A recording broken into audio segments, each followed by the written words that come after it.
PT está no ar mais uma vez para a gente discutir aqui hoje o papel e os projetos, enfim, a luta do Partido dos Trabalhadores nesse momento de crise do coronavírus. Quem está aqui hoje participando do programa é o ex-ministro, ex-senador, presidente da Fundação Perseu Abramo, Luiz Mercadante, a presidenta do Partido dos Trabalhadores, Gleisi Hoffmann, e o deputado federal, Paulo Teixeira.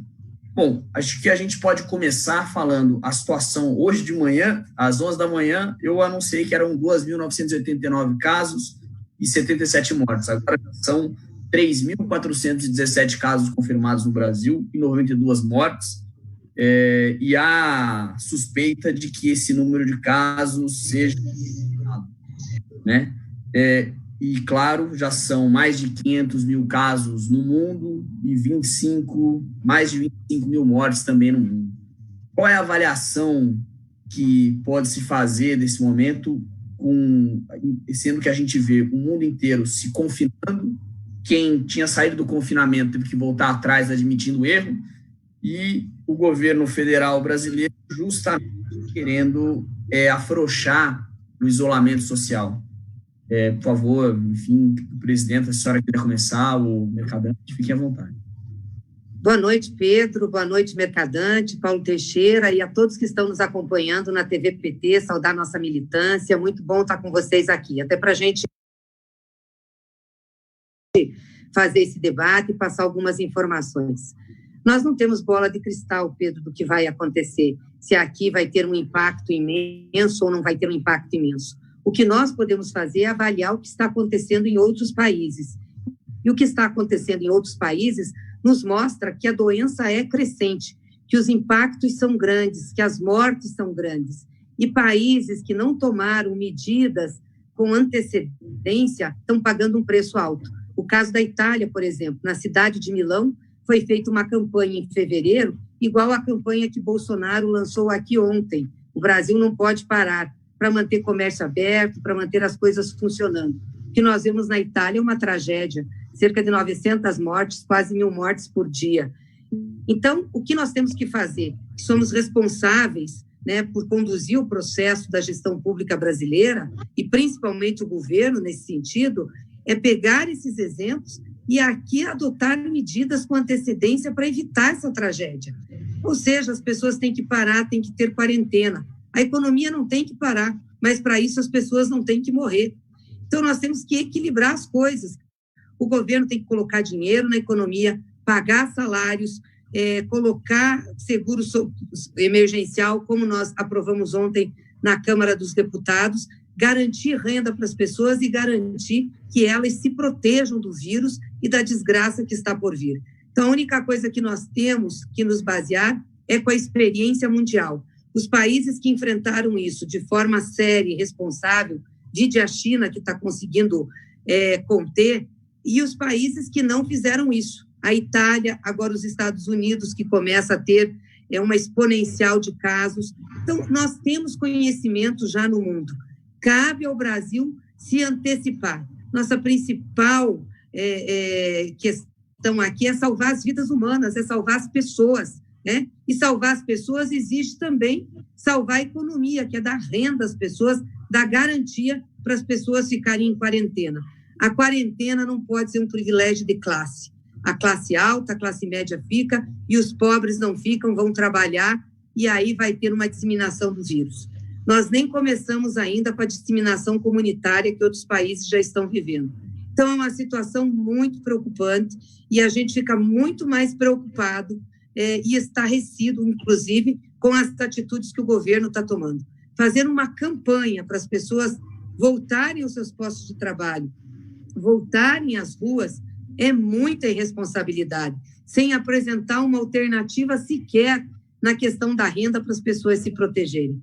Então, nós do Partido dos Trabalhadores, tanto o Mercadante como o Paulinho, que é o nosso secretário-geral do PT, o Aloysio, é o presidente da Fundação Perseu Abramo, vão falar sobre isso. Fizemos uma reunião ontem da Executiva Nacional, em que nós debatemos muito isso, e debatemos a responsabilidade do PT, que é um partido de oposição, que já foi governo, diante dessa crise. A responsabilidade de apresentar propostas, a responsabilidade de falar com a população e a responsabilidade de fazer é um contraponto, uma crítica, uma oposição a essa campanha irresponsável que o governo Bolsonaro vem fazendo. Luiz Mercader, se eu quiser complementar, por favor. Eu quero, sim. O Paulo, você pode fechar esse microfone aí que melhora o som. Eu queria começar a agradecer o convite, parabenizar a TV PT. Eu acho que vai fazer história no Brasil, uma grande inovação. Nós estamos criando um instrumento fundamental para a sociedade, para a militância, para a nossa base social. Parabenizar a presidenta pela iniciativa, você é o Paulo Teixeira, dirigente do partido, e saudar o Pedro, dizer que eu ainda não sou presidente da fundação, só sou presidente indicado, precisa ser homologado pelo Conselho Curador, mas me senti muito honrado com essa tarefa. O que nós estamos vivendo? Nós estamos vivendo uma pandemia. Uma pandemia que é um vírus, que é o coronavírus, Covid-19, que não tem retroviral, ou seja, não tem um fármaco. É uma conversa mole esse negócio de vitamina D, vitamina C e outras possibilidades. Não há nenhuma análise científica que dê resposta a esse vírus, do ponto de vista de um retroviral. Não tem vacina e não existe ainda a imunidade da manada, ou seja, quando você tem no rebanho, você tem um grande grupo de pessoas que foi exposta, o vírus vai se enfraquecendo, as pessoas vão ganhando imunidade. Então, nós estamos numa situação de risco com essa doença. Não é uma gripe qualquer, não é uma gripezinha. Se vocês olharem a situação de alguns países, a maior pergunta é a seguinte: mas vai chegar no Brasil? Já chegou no Brasil. Então, eu vou dar dados, são dados que são auditados, que vocês podem pegar e estudar. No Brasil, do dia 20 a 25 de março, nós passamos de 11 mortes para 59 mortes. Vamos pegar um país próximo ao Brasil. A Espanha, de 10 para 55. Ou seja, o número de mortes na Espanha foi menor que no Brasil no prazo de 6 dias. Vamos pegar a Itália, passou de 10 a 34, bem menor, de 25 a 1º de março, de 10 para 34. O Brasil teve o maior número de mortes relativos, passando de 10 para um patamar acima de 30. Bom, estou comparando aqui com Itália e Espanha.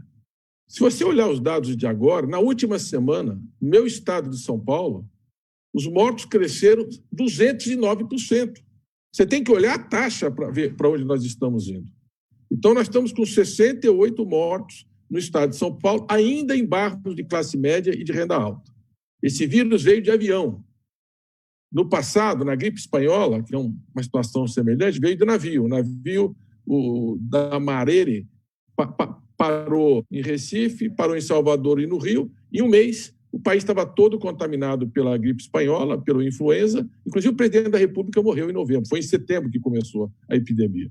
Nós temos mais recursos hoje, mas a medicina não tem uma resposta de prevenção ou de cura desse vírus.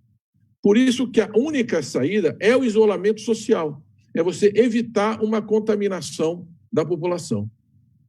O melhor isolamento é o isolamento seletivo. Quando você faz testes massivos, você massifica o teste e você consegue localizar as pessoas que estão contaminadas ou que já estão com sintomas, isola ela e aquelas pessoas que estavam em torno dela, que é o que nós tínhamos que ter feito no início desse processo. Quando se sabia que tinha acontecido na China, não podia permitir que passageiro estrangeiro chegasse no Brasil sem fazer o teste ou sem fazer a quarentena quando viessem de áreas contaminadas, que no início era só a China e depois alguns outros países. E alguns países tomaram essa providência. Nós não tomamos. Então, nós permitimos que o vírus viesse e depois ele passou a ser comunitário. Quando ele é comunitário, é o seguinte: como o vírus fica até 14 dias com as pessoas sem sintomas, a gente não sabe mais aonde está. Ele está se expandindo. É evidente que ele vai chegar na periferia, vai chegar na pobreza, nos barracos, nas palafitas, nas pessoas mais vulneráveis socialmente. E vai chegar tão mais rápido e mais dramático quanto menos isolamento tiver. Então, o isolamento é a resposta, é a recomendação da medicina no mundo inteiro. A Califórnia está parada, Nova York está parando, a Alemanha está parada, a França prorrogou a quarentena até 8 de abril.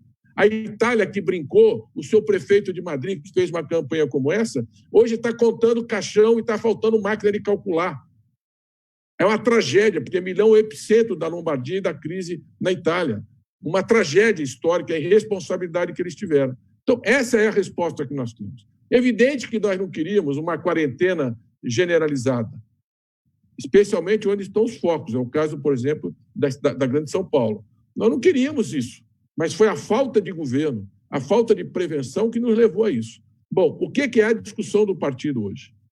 É que essa quarentena ela só tem eficácia se você preservar a renda da população. Primeiro, dos mais vulneráveis e dos mais pobres. O PT apresentou, o Núcleo de Acompanhamento de Políticas Públicas do PT fez uma proposta, a Fundação Peixabão participou. Quero parabenizar o Paulo Teixeira e a presidenta Gleisi, que dirigiram a negociação com os partidos de oposição, que pautaram, porque estavam se aprovando R$200. Como é que uma família vive com R$200?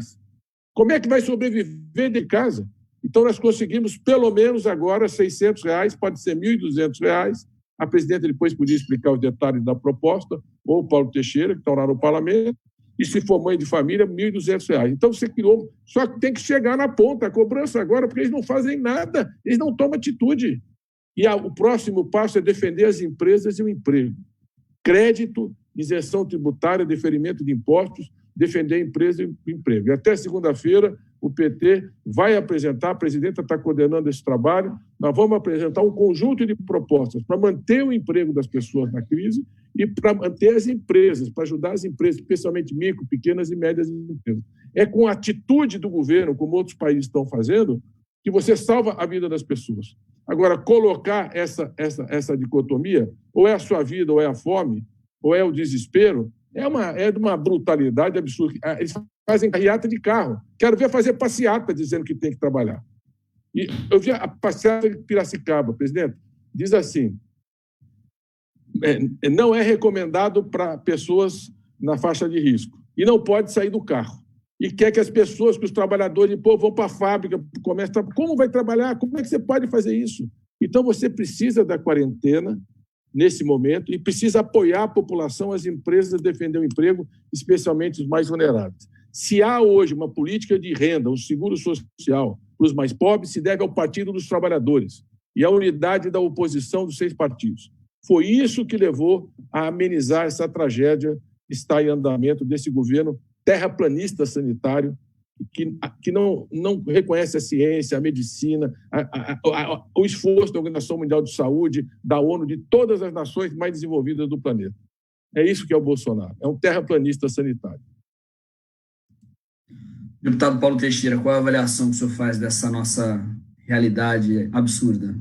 Eu quero dar uma boa noite a todas, uma boa noite a todos que acompanham esta transmissão pela TV PT, cumprimentar nossa presidenta, Gleisi Hoffmann, cumprimentar o futuro presidente da Fundação Perseu Abramo, Aloysio Mercadante. Inicialmente dizer que nós estamos vivendo um drama que há muita humanidade não vivia. Você pode ter situações como essas, de parar toda a economia nesse nível de paralisação, apenas nos períodos de guerra. Primeira Guerra Mundial, Segunda Guerra Mundial. Nem na crise de 2008 houve uma paralisação dessa monta, desta grandeza, né? E nós estamos vivendo uma paralisação no mundo, como aqui já foi dito. E o Brasil recebeu essa pandemia com 2 grandes problemas, né? Primeiro problema é que essa pandemia, a doença o vírus se chama Covid-19. Por que 19? Porque ele foi descoberto no ano de 2019. E nós, a partir do presidente Bolsonaro, ele não tomou nenhuma providência de 2019 até hoje. E ele não acredita que isso seja tão grave quanto é. Esse é o grande problema que nós estamos vivendo. E o segundo problema é que, desde o golpe de 16, houve uma enorme desarticulação das políticas públicas. Enorme desarticulação do SUS, um desfinanciamento do SUS, uma precarização do mundo do trabalho, e, portanto, nós estamos vivendo esses dois problemas, de não ter tomado providências e da desarticulação das políticas públicas no Brasil. Bom, mas no momento em que essa epidemia chegou, qual foi o papel do Partido dos Trabalhadores dirigido pela presidente Gleisi Hoffmann? O primeiro papel foi dizer o seguinte: nós temos que tirar as amarras do orçamento federal para gastar em saúde, para gastar na proteção social, na proteção dos empregos das empresas, e, portanto, nós rapidamente votamos aquele estado de calamidade que tirou as amarras do orçamento para investir. Portanto, hoje, o Brasil pode investir em saúde como deve ser feito, para que o país tenha leitos de UTI, para que tenha testagem, para que tenha equipe de saúde de família, para que tenha médicos, enfermeiros, equipamentos de proteção, portanto, investir muito em saúde. Em segundo lugar, foi essa grande vitória de ontem, que foi iniciativa do Partido dos Trabalhadores. O Aloysio disse bem, quando eles propuseram R$200 por cada pessoa que estivesse na informalidade, nós dissemos, nada disso, é R$1.200. E foi uma negociação bem conduzida, que começou com o PT, depois se estendeu ao PCdoB, ao PSOL, ao PSB, ao PDT e à Rede, e depois se fez uma articulação ao centro, e com isso nós conseguimos tirar esse valor de 200 para 1.200. A Gleisi ontem estava no teatro de operação dessa conquista, e o PT foi muito bem nessa operação. E diante de um presidente que nega a gravidade da crise e que desorienta o povo brasileiro em relação ao seu comportamento, agora nós vamos dar o terceiro passo. Qual é o terceiro passo? É proteger o emprego formal e proteger as empresas. Isso o Aloysio Mercadante tem aí, porque através do NAPS, eles desenvolveram tão bem essa tarefa de propor um programa de proteção dos empregos formais e proteção das empresas, porque se não tiver um programa correto, bem feito, bem desenhado e de acordo com a nossa realidade, nós vamos matar milhões de empregos e milhões de empresas no nosso país. Então, nós estamos andando na direção oposta do presidente da República, não é? Isso é, dotando o Brasil de todas as políticas para a proteção da saúde, para a proteção da informalidade e dos vulneráveis, e agora do emprego e das empresas. E mais para frente, esse debate mais profundo sobre o trabalho.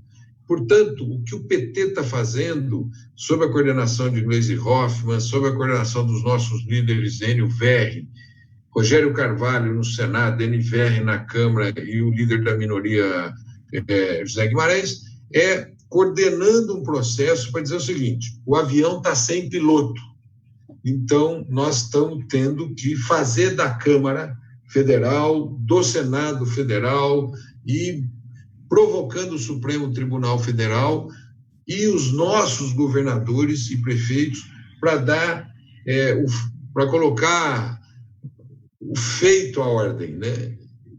Ou ordem ao feito, né? Para que nós coloquemos o trem nos trilhos para enfrentamento dessa, que é uma das mais graves crises que a humanidade viveu nos últimos, no final do século passado e no início desse século. Eu queria aproveitar que o senhor tocou nessa questão do projeto do PT para preservar empresas e empregos. Eu gostaria de pedir para o Aloysio Mercadante que ele pudesse explicar de que forma que é possível que essa discussão, o debate que o Bolsonaro criou sobre ou vou ter medo da economia ou da saúde, de que forma que cuida-se das duas coisas, de forma que é possível preservar tanto a saúde quanto empresas e empregos, claro, na medida do possível. Olha, a presidenta Gleice, antes de começar a reunião, nós estamos conversando sobre as novas iniciativas. Essa crise não é uma crise qualquer. Ela está mostrando que essa visão neoliberal do Estado mínimo era um grave equívoco histórico. Para onde vai a população agora, nesse momento, que tiver com seus sintomas? Precisava ir por mais médicos no primeiro momento, que eles desmontaram. Temos 4.300.000 idosos em casa, isolados. Quem é que vai visitar para saber se a pessoa está doente? Para ter que encaminhar para o hospital? Eram os médicos de família, que eles desmontaram. Do SUS, a presidenta Gleice entrou com uma emenda no Supremo Tribunal Federal. Eles tinham tirado 22 bilhões de reais do SUS com a emenda constitucional 95, que nós dissemos que ia levar o país a essa situação. Um teto declinante por 20 anos dos gastos sociais. Então, a primeira questão é que nós temos que enterrar essa visão neoliberal e recuperar um Estado que induz ao crescimento, um Estado social, um Estado que protege os vulneráveis, um Estado que promove solidariedade, um Estado que promove uma economia compartilhada e não agrava cada vez mais a desigualdade, como eles estavam implantando desde o golpe no Brasil. Então, é um momento de um grande debate. A primeira medida para defender a vida é fortalecer o SUS, é recuperar os médicos de família, é reconstituir as equipes de saúde da família, são leitos de UTI, são ventiladores. A COP, na Universidade Federal do Rio de Janeiro, acabou de preparar um ventilador para poder assegurar a respiração artificial, inovador, que pode produzir em massa. Quem estão fazendo isso? Quem são os profissionais da saúde que estão na frente dessa batalha dentro da UTI? São os parasitas que o Paulo Guedes dizia outro dia. São os servidores públicos abnegados. Onde que é que está produzindo o conhecimento? A primeira decodificação do DNA do coronavírus são as nossas universidades federais, que eles diziam que era uma balbúrdia, que plantava maconha. Então, nós estamos desmontando essa falácia, esse fake news, essa superficialidade, essa falta de visão de um Brasil, de uma nação, e reconstruindo valores de um tempo em que o presidente Lula e a presidenta Dilma mostraram que é possível criar um país mais solidário, mais generoso, fortalecendo as políticas públicas, educação pública, sistema único de saúde. Como é que a economia vai poder se recuperar sem o BNDES, sem a Caixa Econômica Federal, sem o Banco do Brasil, sem a Eletrobras para fazer o deferimento das tarifas, sem a Petrobras para poder baixar o custo, por exemplo, do gás e assegurar o fornecimento? Então, nós estamos terminando, o pessoal está trabalhando aqui em paralelo, nós estamos na reunião aqui, todo mundo trabalhando até madrugada hoje, para amanhã entregar para a presidenta, ela está monitorando isso, 2 propostas. Eu não vou entrar aqui em detalhes, porque nós estamos ultimando, estamos fazendo os cálculos para fazer uma coisa bem feita, séria e consistente. Uma é para preservar o emprego. E é possível preservar o emprego. Nós vamos mostrar que é possível. Agora, o Estado vai ter que entrar para prover recursos, porque as empresas, micro, pequenas empresas, não vão ter como se sustentar, muito menos pagar a folha. Então, vamos manter o emprego, não vamos ter demissão em massa, mas tem que ser rápida. O Estado tem que prover esses recursos imediatamente. E, de outro lado, é proteger também as empresas, especialmente micro, pequenas e médias empresas. As empresas são uma instituição social importante. E, por último, eu quero dizer o seguinte: precisa gerir a produção. Existem atividades que são fundamentais para o abastecimento.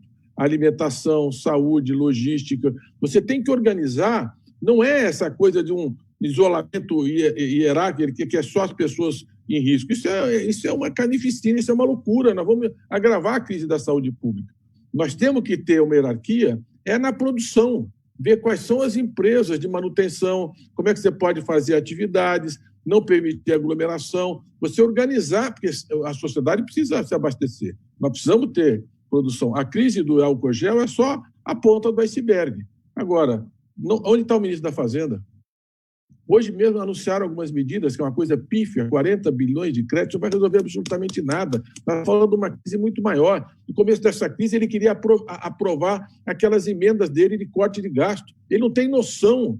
Os neoliberais estão todos virando keynesiano na calamidade. Mas o Paulo Guedes ainda não conseguiu fazer essa conversão. Então, nós estamos sem governo, sem coordenação do SUS, sem coordenação econômica, sem uma atitude construtiva, e o mundo inteiro, são 5 trilhões de dólares que já foram liberados pelos governos para enfrentar essa crise. 5 trilhões de dólares. É quase 6 vezes o PIB do Brasil. quase 7 vezes o PIB do Brasil. Então, não é possível a gente não enxergar que nós precisamos de um governo muito mais eficiente. E como o Paulo colocou a imagem muito boa, nós estamos no avião, nós estamos dentro. O PT não é do quanto pior, melhor. Por isso nós estamos fazendo o que a gente pode, trabalhando 24 horas do dia para apresentar propostas, e a coordenação, o Enio Verri, o Rogério, nossos senadores, deputados e a presidenta que coordena esse processo, Paulo Teixeira, que está em Brasília, encaminhar junto ao parlamento. Então, segunda-feira, tem novas medidas do PT. E vocês vão ver que são as melhores medidas, as mais bem tecnicamente desenhadas. Está o Nelson Barbosa, que foi ministro do Planejamento da Fazenda, está o Ricardo Caneiro, que foi do BID, está o Guilherme, que é professor coordenador da pós-graduação da Unicamp. Enfim, nós temos a Tereza Campelo, que foi ministra nossa da área social, está o Arthur Quioro, coordenando o NAP de Saúde, junto com o Humberto Costa Padilha. Todo mundo, ex-ministros, trabalhando, técnicos do governo, vários técnicos, que eu queria agradecer publicamente, não tenho tempo para falar o nome de cada um, trabalhando sábado, domingo, de noite, de madrugada, para fechar essas propostas. E nós vamos até segunda-feira. Amanhã nós estamos entregando para a presidenta, aí a executiva faz uma consulta, e na segunda-feira nós estamos mostrando quem é que tem política pública, porque só mudou a renda da população, e vou alertar de novo, esse dinheiro tem que chegar na ponta, e chegar logo. As pessoas vão ter fome em casa e vão sair para a rua e vão se contaminar ou podem contaminar outros. Então, nós precisamos de urgência. A minha angústia é essa. Acho que as pessoas não estão se dando conta da gravidade da crise sanitária e da crise econômica e social que se avizinha. O PT tem consciência. Vai trabalhar e vai apresentar propostas e vai lutar com todas as suas armas para defender a população, o emprego e a renda e as empresas brasileiras.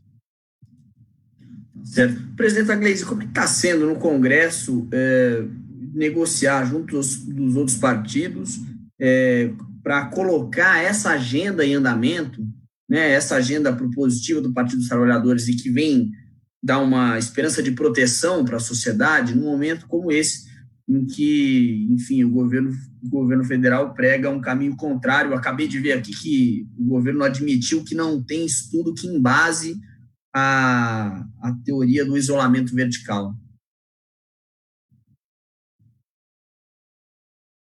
Bom, Pedro, primeiro eu quero aqui fazer um reconhecimento, como o Aloysio fez, e também a ele, pelo funcionamento dos NAPs. Só explicar o que é NAPs: é Núcleo de Acompanhamento de Políticas Públicas. Assim que terminou a eleição, que nós perdemos a eleição, nós resolvemos fazer núcleos de acompanhamento de todas as áreas do governo, com os nossos técnicos, pessoal especializado exatamente para fazer um acompanhamento crítico e também saber quais são as políticas que eles estão desenvolvendo ou desmontando. E o Aloysio coordenou todo esse processo. Então, eu quero agradecer a todos os economistas do NAPES de Economia, agradecer a ex-ministra Tereza Campelo, ao pessoal da saúde, né, o Padilha também, Humberto, Quioro, a Eliane, que é do nosso setorial, o pessoal que está muito ativo e tem dado condições ao PT de apresentar essas propostas que são muito sólidas, né? Porque a gente conheceu a administração pública, sabe o tamanho do governo, mas, sobretudo, Pedro, nós conhecemos o povo brasileiro. Eu acho que essa gente que administra hoje não conhece, não pisa onde o povo pisa, não sabe o que é a situação de pobreza no Brasil, nem a importância dos serviços públicos, e, por isso, pauta esse tipo de desconstrução do Estado brasileiro. Mas, primeiro, eu queria falar da proposta aprovada ontem. Essa proposta foi muito discutida entre os nossos técnicos, foi a ministra Tereza Campelo que coordenou a proposta. Então, quando nós fizemos, nós tínhamos conhecimento do qual seria o impacto dela e a importância que ela tinha para as pessoas. O que nós propusemos no primeiro momento? Que todas as pessoas da informalidade e do cadastro único da União, o que é o cadastro único? São as famílias que ganham até 3 salários mínimos, elas são cadastradas na União e elas são foco das políticas públicas do governo federal. Isso nós definimos no nosso governo. Eles mantêm esse cadastro único, embora não mantenham as políticas públicas que nós tínhamos. A Bolsa Família eles mantêm e estavam tentando esvaziar. E os informais. Então, esse público, nós mensuramos um público de aproximadamente 100 milhões de pessoas. Só no cadastro único tem 77 milhões, e os informais, que aí é o pessoal que não está no cadastro único, mas está no Uber, está na entrega, pessoal que trabalha por conta, se vira, faz bico, que também precisava ser protegido, porque não pode sair de casa, não está saindo ou está com restrição, precisava receber. Nossa proposta era de 1 salário mínimo para todas essas pessoas. Negociamos com os partidos de oposição, dizer aqui para vocês que nós temos trabalhado conjuntamente em 6 partidos, né, além do PT, o PSB, o PDT, o PSOL, o PCdoB e o PV, numa articulação com as lideranças, né, com as lideranças da Câmara, do Senado e com os presidentes de partido, acertamos e ajustamos a nossa proposta para apresentá-la e apresentamos de maneira conjunta.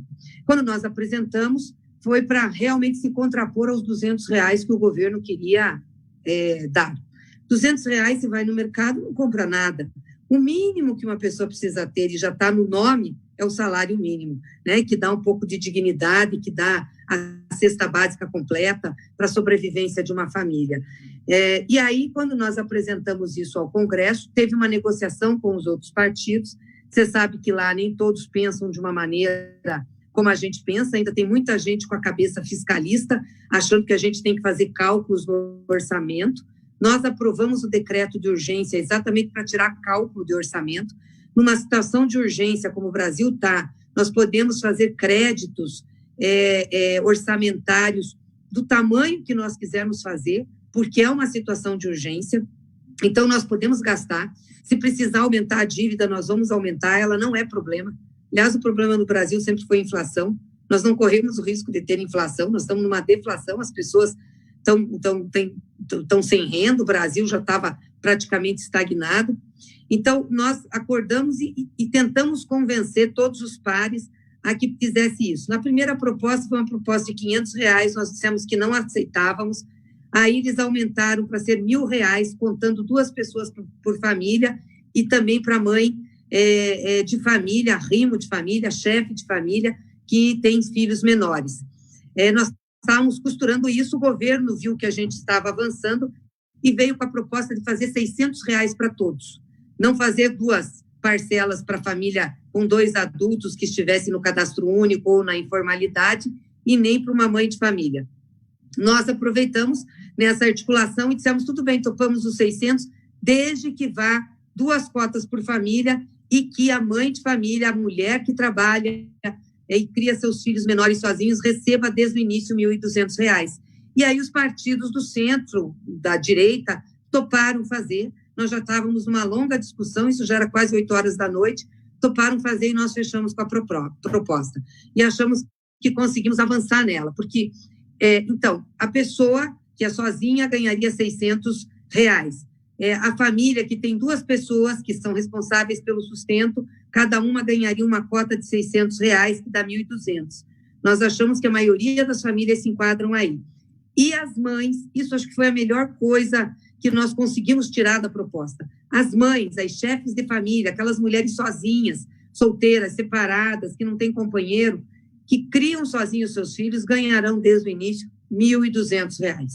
Isso se aplica a todas as famílias do cadastro único, que estão no cadastro único da União, inclusive as que ganham Bolsa Família, e também aos informais que não estão no cadastro único, mas que em 2018 tiveram uma renda de até R$29 mil por ano.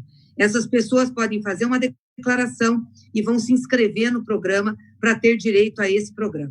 Como é que ele vai funcionar e que está na lei? Claro que agora precisa a regulamentação. Precisa antes aprovar no Senado, precisa a sanção do presidente e a regulamentação. Vai ser pago pelos bancos públicos federais, Banco do Brasil, Caixa Econômica, BASA, os bancos públicos federais. Eles vão abrir uma poupança social de emergência e o dinheiro vai ser depositado nessa conta. Essa conta é uma conta digital, então o governo vai ter que ver como facilitar para as pessoas abrirem essa conta digital e aí a pessoa pode fazer uma transferência para a conta dela, se ela tiver. Não vai pagar taxa, não vai pagar nenhum encargo do banco. Isso que o Luiz falou é muito sério. Agora nós vamos pressionar o governo para ter agilidade. O Senado marcou uma sessão, espero que não desmarque, está marcada para segunda-feira para votar essa proposta da Câmara. Votando a proposta da Câmara, vai para a sanção. Eu espero que o presidente sancione no mesmo dia e que eles já estejam preparando o regulamento. Aliás, nós facilitamos muito, enquanto governo, esse regulamento. O cartão do Bolsa Família é um facilitador, o cadastro único é um facilitador, a relação com os bancos, a Caixa Econômica tem uma grande expertise.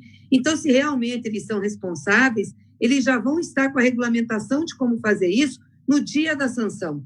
E eu acho que não pode passar, no máximo, até 15 de abril, as pessoas estarem recebendo. Começarem a receber antes, mas até 15 de abril, essas pessoas todas estarem recebendo.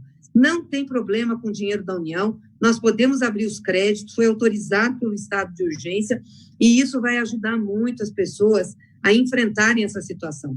Vou dar um exemplo só das mulheres. O IBGE levantou que nós temos 6 milhões de empregados domésticos no Brasil. 98% são mulheres. 4,5 milhões não estão no emprego formal, não estão registradas, não têm carteira assinada. Talvez não ganhem nem o salário mínimo.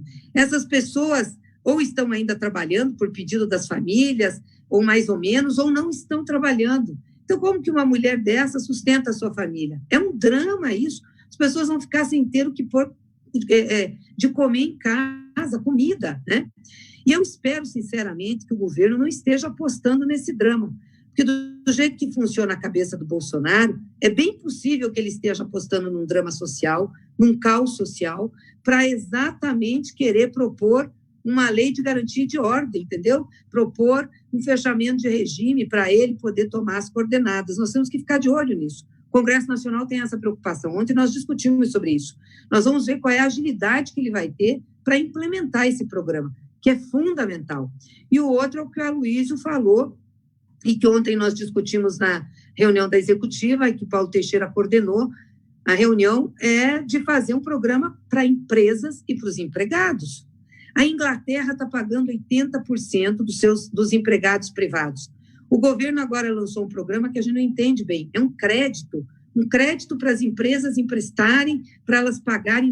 Não tem jeito. Micro e pequena empresa não aguenta isso. Vai ver um restaurante pequeno, vai ver uma mercearia, um bar. Não aguenta, gente. Não tem condição de fazer um crédito. O governo tem que entrar pagando salário. Ah, mas isso é um gasto. Não, isso é um investimento. Isso é para o Brasil não parar. Aí o Brasil não para. Se o governo entrar com isso e entrar com um programa de socorro às empresas, e tenho certeza que o NAPES, eu já vi um pouco, está trabalhando muito bem nisso, nós não vamos deixar o Brasil parar. Aí as pessoas não precisam optar entre o Brasil não parar, entre ficar com seus empregos ou se expor ao vírus. Não dá para fazer essa opção nacional. Nós temos que o Brasil não pode parar e as pessoas não podem morrer. É essa junção que nós temos que fazer. Para isso, a gente tem que apresentar programas de renda, de colocar dinheiro na economia. Os Estados Unidos colocou 4 trilhões, a Alemanha vai colocar mais de 20% do seu PIB. Nenhum país está preocupado com dívida. Todo mundo está preocupado em salvar a economia e salvar vidas. Eu espero que o Brasil aprenda isso e esse presidente, né, que é desvairado e irresponsável, também aprenda isso e não leve a nação a uma catástrofe. O presidente, inclusive, depois eu vou querer que vocês comentem, entre esses absurdos todos do governo, tem uma proposta em estudo de antecipação do seguro-desemprego. Porque no momento como esse, que tantos correm o risco de perder emprego, você fazer uma antecipação do seguro-desemprego, depois, quando o cidadão precisar, como é que vai ser, né? Não é dinheiro novo, essa coisa de só realocar. Mas eu queria falar com o deputado Paulo Teixeira, eu não sei se o senhor vai querer também comentar sobre o projeto aí que foi aprovado da renda básica emergencial que vem do seguro quarentena, proposto pelo PT, mas também queria que o senhor comentasse sobre como eu acho que esse é o momento para que as pessoas se deem conta da importância de lutar pelo Estado, né? Da importância que o Estado tem na vida das pessoas, porque é ele que vai socorrer nos momentos difíceis e é ele que tem que, enfim, prover serviços públicos de qualidade sempre, né? É preciso lutar por um SUS com mais qualidade, com mais estrutura cada vez mais, né? Então, Pedro, eu achei muito importante, ouvindo a Aloysio, ouvindo a Gleisi, mas, em primeiro lugar, dizer o seguinte: o Bolsonaro, em cima do QI dele, na condução dessa crise, ele estabeleceu no Brasil um dilema. Ou a gente vai proteger a vida, ou a gente vai proteger a renda e o emprego das pessoas. E o PT disse que não.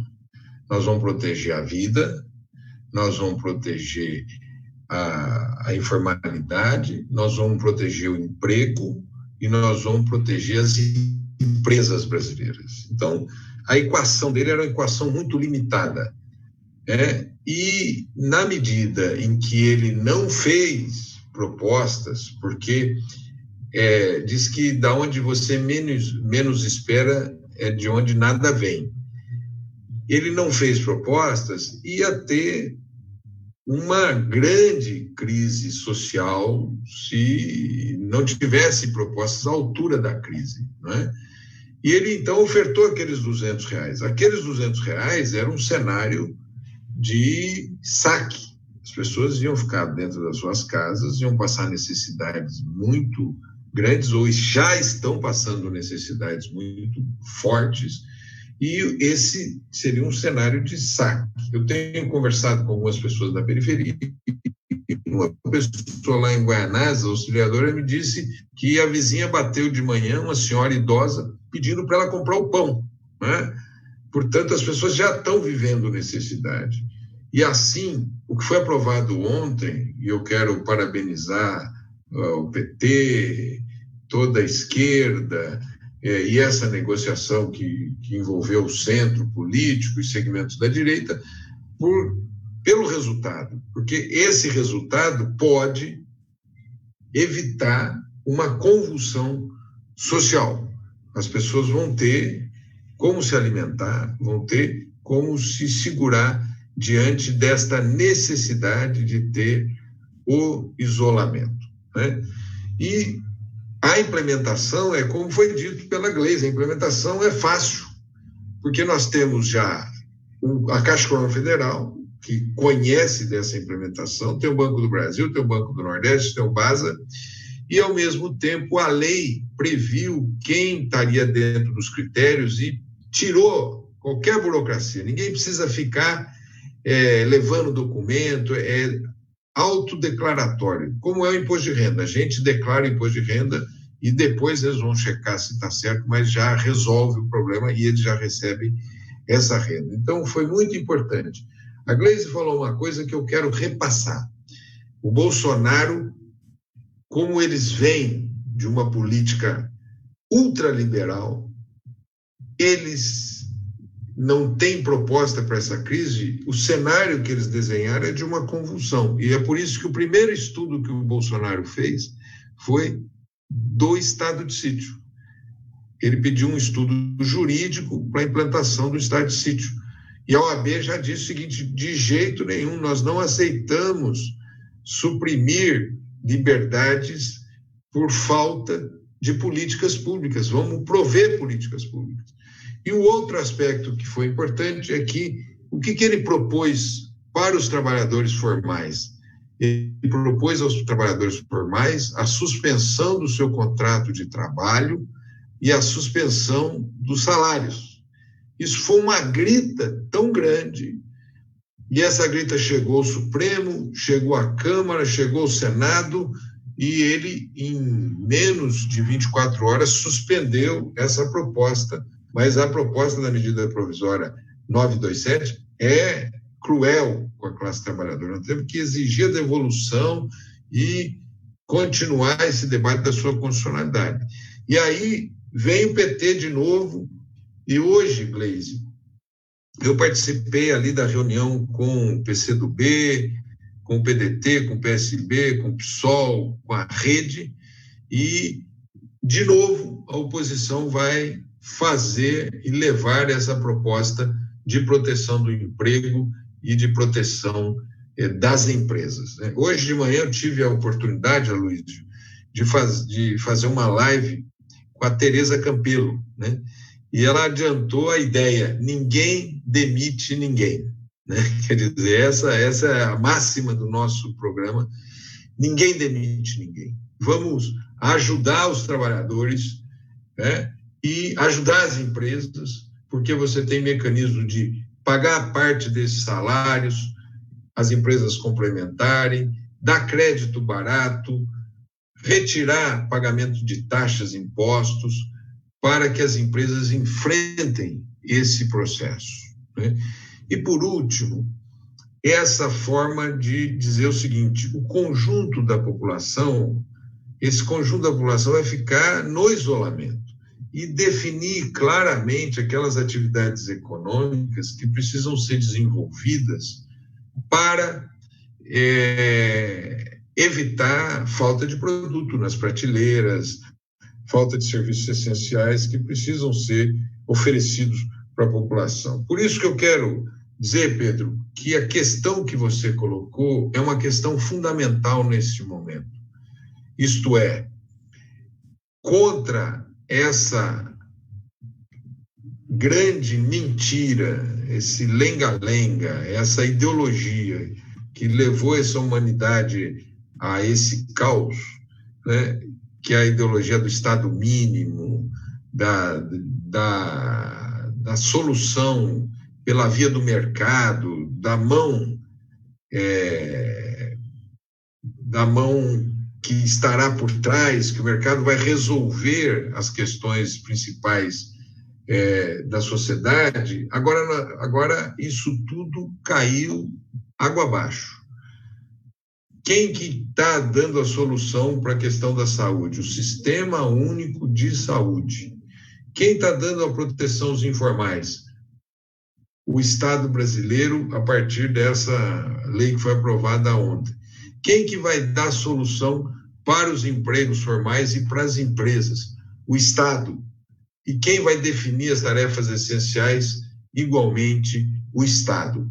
E eu quero dizer que isso não pode ser como os liberais brasileiros estão querendo discutir no Congresso Nacional, um orçamento de crise para depois tudo acabar. Não, nós temos que, a partir daí, voltar ao financiamento do SUS, voltar um debate sobre geração de emprego e renda, mas principalmente dizer que o Estado é fundamental para a organização da sociedade, decisivo para a organização da sociedade. Hoje, quem vai desenvolver a saída científica serão as universidades públicas. E, por último, dizer o seguinte: é fundamental que o financiamento venha do andar de cima, taxando as grandes fortunas, taxando lucros e dividendos, mudando a lógica de taxação das heranças.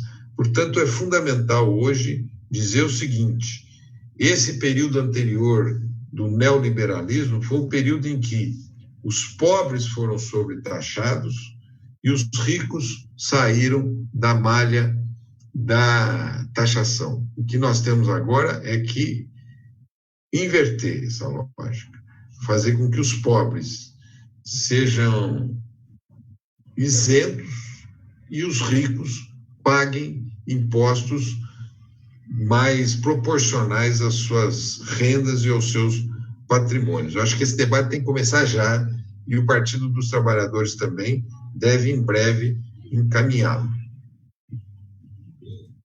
Seguindo nessa lógica que o Paulo Teixeira está falando sobre a importância do Estado, eu gostaria que, por favor, se o Aloysio Mercadante puder comentar. Eu acho que uma das áreas aí que mais tem sofrido é a área de ensino e pesquisa, que é fundamental. Hoje, na conversa mais cedo com o Arthur Quioro e o Pedro Tourinho, eles disseram, aliás, o Quioro disse que se o Brasil tivesse mantido o investimento nos laboratórios públicos, nós teríamos a capacidade de produzir os kits de teste do coronavírus. Hoje já não temos. Então, eu queria que o senhor comentasse como é importante que o Estado invista em ensino e pesquisa para a possibilidade de desenvolvimento, que é algo que a gente está indo na contramão nesse momento. Nós tínhamos um projeto de educação que era a política pública estratégica da creche ao pós-doutorado, foi a criação dos institutos tecnológicos federais, o Fundeb, como ele foi concebido para repasse nas escolas públicas, todo o programa das universidades federais, a expansão da pós-graduação, foi uma mudança histórica. O ProUni, o FIES, o SISU, o Enem, foi uma mudança histórica. Inclusive dos pobres chegando à universidade. Só os negros aumentaram 267% a presença nas universidades com a lei de cota, nas universidades públicas especialmente. E é ali que está o conhecimento da sociedade. A economia contemporânea é uma economia do conhecimento, cada vez mais precisa de tecnologia e inovação. E essa crise não é uma crise qualquer. É como se nós tivéssemos, ao mesmo tempo, a crise de 1918, que matou 50 milhões de pessoas no planeta. Evidente que essa crise não vai chegar a isso, as medidas, as tecnologias, as opções são muito mais consistentes do que na gripe espanhola, com a crise de 29, que foi a maior depressão econômica da história. A economia não vive uma situação de guerra, porque na guerra você mobiliza a economia para produzir alimentos, medicamentos, farda, equipamentos de guerra, a sustentar o enfrentamento. Então, a economia trabalha no pleno emprego, a todo vapor. Isso aqui não é uma economia, a economia está parando. Você tem uma crise sanitária avançando, você tem uma economia parando. Na China, que quando fez a quarentena, em Wuhan, que é uma província importante, o consumo caiu 20%, a indústria caiu 14%. Não tem precedente na história chinesa nos últimos 30, 40 anos. E se vocês vão ver os dados da Europa, a Europa vai desabar a produção, o desemprego e a crise. E os estados estão fazendo o que pode e o que não pode para reverter isso. A Espanha, por exemplo, 12% da economia espanhola é turismo. País, a crise chegou, o coronavírus chegou com tudo. Hoje teve mais de 400 mortes, uma menina de 16 anos. E a cidade recebe mais turista do que todo o Brasil. Então, a economia europeia está e vai sofrer muito. E agora o centro da crise é a economia americana. Então, o que nós temos pela frente é um cenário muito difícil. Os Estados Unidos põe 2 trilhões de dólares, a Alemanha 730 bilhões de euros, a França colocou 300 bilhões de euros, o Reino Unido 350 bilhões de euros, a Espanha 200 bilhões de euros. Quer dizer, isso aí dá quase 5 trilhões de dólares. Eu falei até errado, dá mais de 3 vezes o nosso PIB, mais de 3 vezes e meio o PIB do Brasil. É o socorro, são as políticas de apoio à economia, ao emprego, à saúde que as economias envolvidas estão fazendo. Então, agora, é possível ter uma saída criativa dessa crise? É.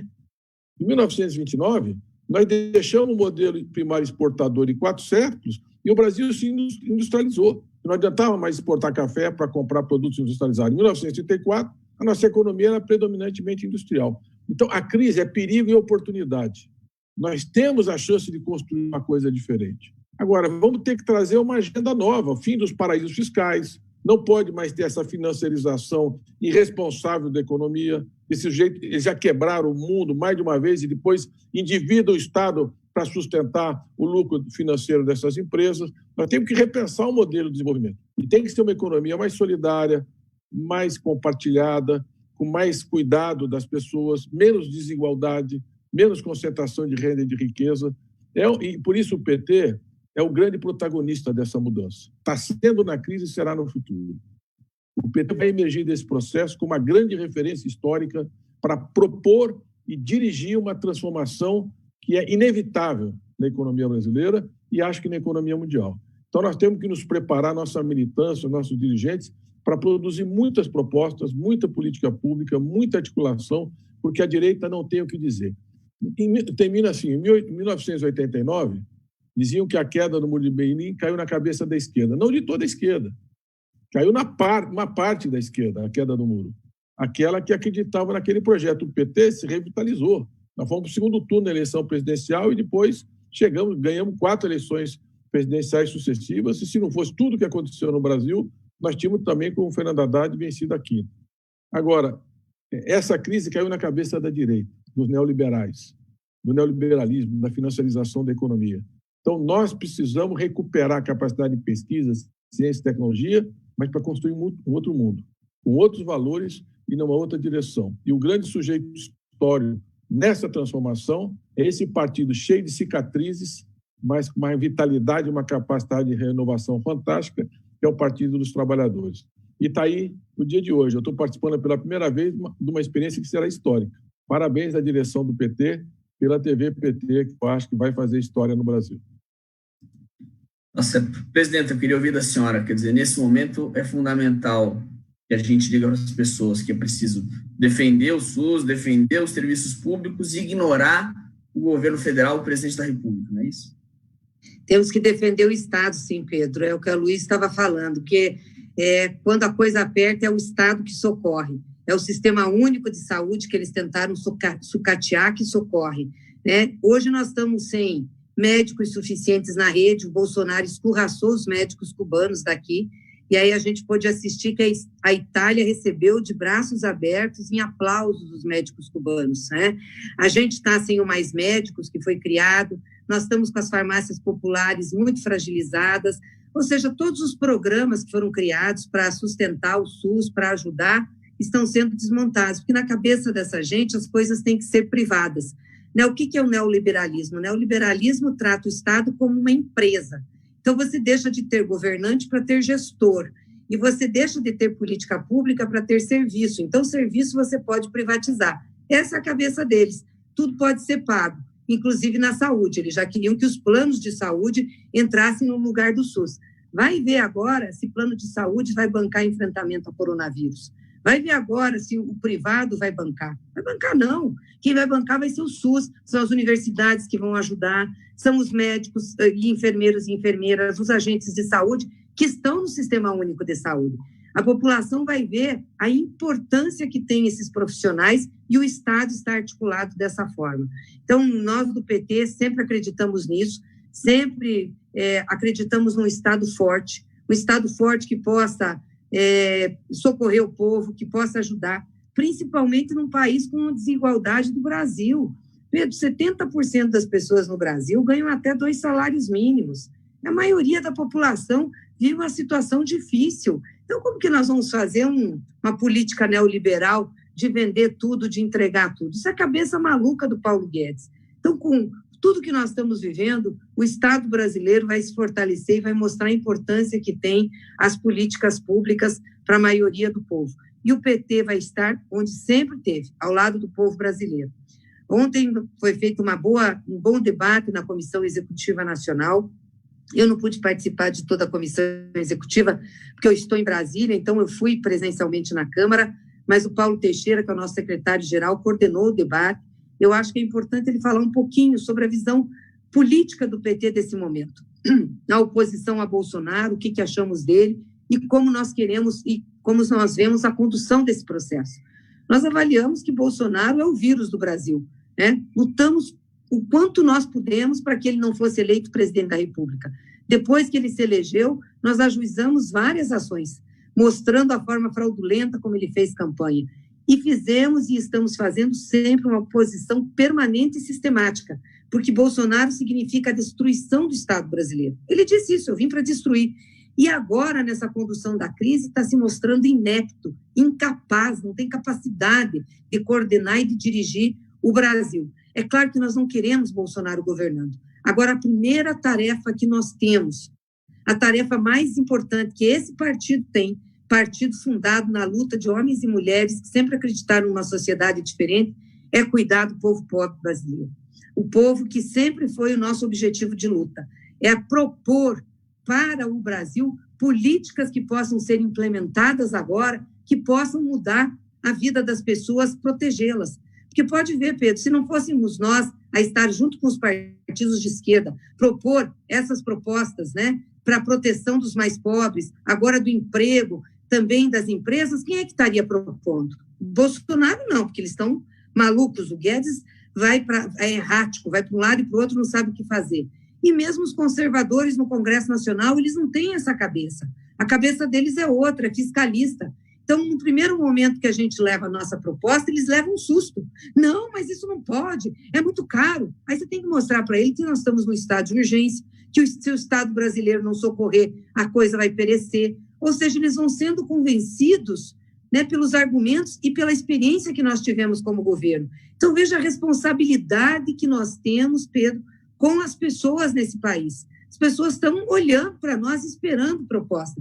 Então, todas as nossas energias agora, elas estão concentradas no embate político a Bolsonaro em relação ao que ele está propondo para o Brasil. Nós não concordamos que as pessoas deixem de se proteger na saúde. Nós não queremos que o Brasil pare e não queremos que as pessoas morram. E nós sabemos o que fazer para que o Brasil não pare e para que as pessoas não morram. Então, nós queremos cuidar do Brasil e do povo brasileiro. E logo, logo depois nós vamos cuidar de Bolsonaro. Deputado Paulo Teixeira, se o senhor puder justamente comentar sobre a reunião do Diretório Nacional, e também já a gente vai encerrando a nossa conversa, e aí eu vou pedir para que cada um faça um encerramento e a gente termina.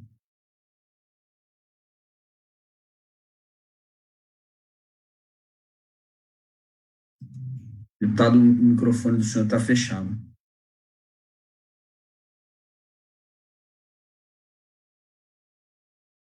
Acho que caiu ali a conexão dele. É o que me parece, não. A minha conexão voltou agora. Você me fez uma pergunta, Pedro? Não, na verdade, a deputada Gleisi, a presidenta Gleisi estava falando sobre a última reunião do Diretório Nacional do PT, pediu que o senhor comentasse um pouco também sobre como foi, quais foram as pesquisas, o que foi comentado. E aí eu falei também que a gente já vai encerrando, então pedi para que o senhor fizesse esse comentário e já juntasse com um encerramento para que cada um faz o seu. Tá. Então, primeiro eu quero colocar duas preliminares aí. A primeira delas é isso que o Aloysio falou, que a Gleisi também repassou e você colocou no debate. Esse é o momento de discutir o papel do Estado. Um Estado que consiga coordenar o crescimento, coordenar o bem-estar, coordenar as políticas públicas, induzir uma série de questões necessárias para a economia, para a sociedade. Portanto, esse é o momento, como a Aloysio disse, que a crise caiu na cabeça da direita. Tanto que hoje você vê tantos economistas liberais, neoliberais, que viraram keynesianos nessa crise, né? Que é muito importante, estão dizendo agora tudo que nós sempre dissemos sobre o Brasil e sobre as políticas públicas. Veja que bonito o povo brasileiro aplaudindo o SUS, que bonito o povo brasileiro vendo o papel que o Estado, e esperando do Estado essas respostas. Em segundo lugar, nós temos um presidente da República que funciona como se uma orquestra não tivesse maestro, né? Mas ele tem uma questão muito importante. Ele quer mudar o assunto. Todo mundo está vendo que ele não tem respostas para a economia, não tem respostas para a saúde, não tem respostas para a proteção das pessoas, dos empregos, das empresas. Então, ele quer mudar o assunto, ele quer criar brigas, ele quer brigar com os governadores, ele quer, como num jogo de futebol, ele quer cavar pênalti na área, ele quer mudar o assunto. Por isso que o PT, junto com a esquerda, nós estamos muito concentrados em dar toda a atenção que o povo brasileiro precisa. Toda a atenção que o povo brasileiro precisa. Na atenção para a saúde, para a garantia da sua vida, na atenção para a proteção dos informais, do povo mais vulnerável, como nós bem conseguimos ter uma presença e uma iniciativa forte no dia de ontem. Nós vamos trabalhar na proteção do emprego e das empresas, né? E discutir esse país, e não entrar no jogo dele. Ele quer entrar num jogo político que a cada dia ele se esvazia, a cada dia ele vai perdendo condições de governo. Veja, hoje, essa semana, ele foi brigar com o governador.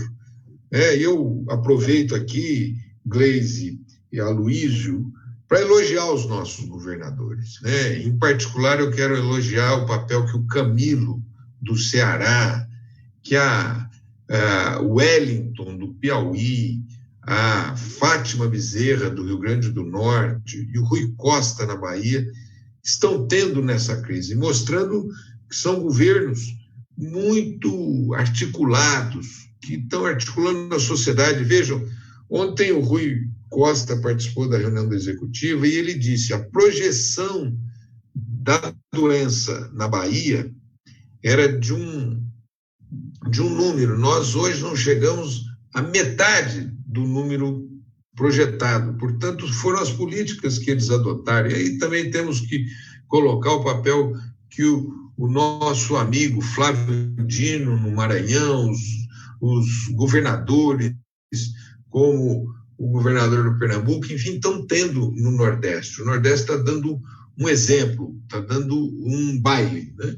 Assim, nós queremos hoje aprofundar as soluções para o povo brasileiro e realizá-las, porque nós não somos governo, mas a Gleisi falou, toda essa proposta que foi aprovada ontem foi aprovada a partir de iniciativas nossas compartilhadas com a esquerda e que hoje valem. Portanto, nós estamos tendo um papel também de contrapor ao Bolsonaro e proteger o povo brasileiro, não é? A Gleisi disse bem, nós temos 2 vírus no Brasil, o coronavírus e o Bolsonaro, e nós vamos fazer um combate sem tréguas a esses 2 vírus que nós temos no nosso país, né? Eu aqui ressalto o papel dos nossos senadores, na pessoa do Rogério Carvalho, dos nossos deputados, na pessoa do nosso líder Enio Verri, o papel dos nossos governadores, os nossos prefeitos, os nossos intelectuais que produziram, através do NAPS, essa maravilhosa proposta de proteção social e que vai entregar a proposta de proteção do emprego das empresas amanhã, como a Luísa anunciou, os nossos gestores que apresentaram a proposta na área da saúde, né? E essa militância, porque a nossa militância no Brasil, Pedro, o que ela está fazendo agora? Ela está fazendo 2 ou 3 coisas. A primeira, prestando solidariedade. Hoje um militante me ligou e falou, Paulo, eu demorei 6 horas para achar um bujão de gás.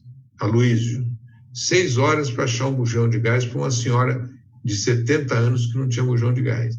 Então, a nossa militância está isso, comprando pão para as pessoas, achando bujão de gás para comprar e levando na casa, levando o idoso para vacinar, recolhendo cestas básicas, entregando na casa das pessoas mais vulneráveis. A nossa militância voltou-se para ajudar o povo brasileiro. Essa é uma tarefa que nós estamos fazendo. Uma segunda tarefa, o debate político. A nossa militância está participando nessas lives, está fazendo cursos de formação política e, terceiro lugar, criando e se, digamos assim, revolvendo a terra para aprofundar as raízes para o momento seguinte a essa crise do coronavírus, nós darmos uma resposta numa oposição massiva no Brasil em relação a esse governo. Por último, eu termino dizendo para vocês o seguinte, como um médico, né, nós vamos estar olhando o termômetro desta crise, como um médico, vamos estar com a mão no pulso do paciente para ver a sua pulsação. Evidentemente que nós vamos uma emergência e estamos de plantão, aí coordenados pela presidente Gleisi Hoffmann, para estudar as medidas para todos os momentos, não é? Mas nós não podemos adiantar medidas que, digamos, joguem no mesmo time do Bolsonaro. Tem certos debates que o Bolsonaro gostaria de fazer agora, porque ele quer mudar de assunto. E nós não queremos fazer o jogo do Bolsonaro, nós queremos fazer o jogo de 200 milhões de brasileiras e brasileiros que precisam de um partido que tenha a maturidade que o Partido dos Trabalhadores tem e que precisam de uma oposição aguerrida, forte.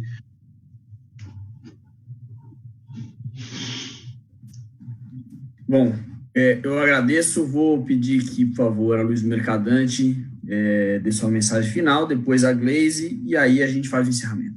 Olha, Pedro, antes do Aloysio, eu só queria... É hora de panelaço. Aloysio, só uma coisa. A gente encerrar e chamar a militância para ir para a janela, bater panela, porque isso tem feito muito barulho e mostrado a insatisfação com esse governo. E eu acho que, como o Paulo colocou, nós estamos no momento que a nossa prioridade é socorrer a população, a economia, os empregos, mas esse governo tinha que mudar para o Brasil, não mudar o governo, e vai mudar. Então, isso é a agenda que nós temos para o futuro. E esse é um momento importante da militância ir para a janela e estar junto com a população, cada vez mais gente aí, batendo panela e mandando a mensagem de insatisfação com a irresponsabilidade do governo Bolsonaro. Era esse o meu abraço e muito obrigado pela oportunidade, a Gleice, ao Paulo, a você, Pedro, a todos que nos... Pedro, eu queria, nessa oportunidade também, além de agradecer, parabenizar a PT TV, né? Parabenizar a direção do PT e dizer o seguinte: nesse momento, nós temos grandes comunicadores no Brasil, né? Na esquerda. E eu quero aqui destacar o papel que a Gleise está tendo nesse momento, que o Fernando Haddad, que a presidenta Dilma e talvez o maior comunicador do Brasil, que é o Lula, né?